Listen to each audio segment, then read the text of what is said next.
Good afternoon. We're Team Partner. We stand for Personalized Addiction Recovery and Treatment. The problem we are facing today is that there's an absence of effective system to link substance use disorder patients with long-term addiction treatment plan. This results in overutilization of emergency services, leading to more than 232 billions in healthcare dollars every year. Considering the fact that there is a huge push from both the Senate and the federal agencies to tackle the ongoing substance abuse crisis, and also that the patients with substance use disorder overutilize the emergency department, what we propose for using is the use of a machine learning-based clinical decision support system to provide ED physicians with a patient-specific treatment plan and generate an automated referral for proper long-term care. There is no similar existing AI product. The current competition is manual screening forms, the doctor's decision to fill them out, and hand off to social workers with no appointment made at the end of the emergency department visit. PART-ner fills those gaps and provide as well as improve linkages for these patients to proper care, no matter if it's their first time or 100th time seeking care in an emergency setting. The application can be embedded into any EHR system using the smart on FHIR technology. While using recurrent neural networks within deep learning, the algorithm analyzes the patient's health data in terms of their medical, non-medical, and psychosocial needs, generating a patient-specific clinical profile and personalized treatment plan for the patient. For example, if a patient with acute withdrawal walks into an emergency department seeking care, PART-ner will analyze the patient data on real-time basis from the point of the patient meeting registered nurse to the physician and generate a treatment plan specific to that patient in that emergency setting.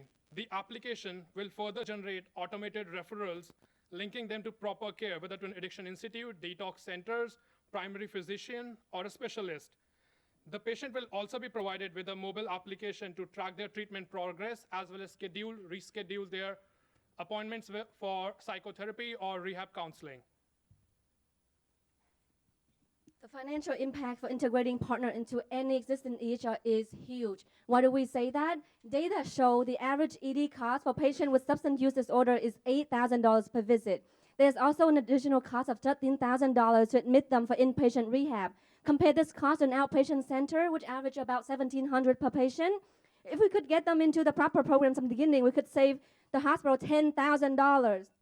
I'm not even talking about the cost saving from increased ED bed turnover and decreased staff burnout from dealing with these difficult patients.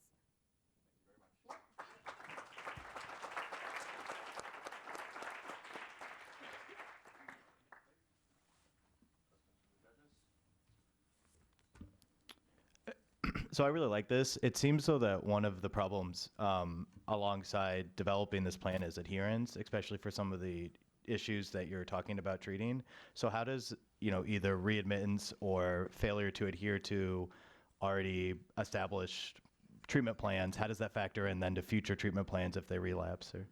So if there's a relapse, the physician will also be notified that this is because of a relapse. The patient was already in a, let's say, in a treatment plan, so that when in the end, if it's because of a relapse that the patient has come back to the ED, a link can be sent to the Addiction Institute, where they will link them to an outreach team, which will include social workers or peer navigators, and help them stay within the treatment, because the human touch, the point of them being with peer navigators and social workers is really important. So that in the end, this being providing them the treatment plan and in the human touch in the end would improve the overall population outcome for them. Also, every patient showing up in the ED is going to be profiled based upon their past history, whether they're defaulters or they're recurrent or they're lapsers. And based upon that, their further course of treatment can be mapped out right at the moment. In a place where the ED physicians are very busy to do that, or even the nurses, they don't have time to deal with it. So we're identifying the ED as a point of contact to access all of these patients and give them options that they don't know about.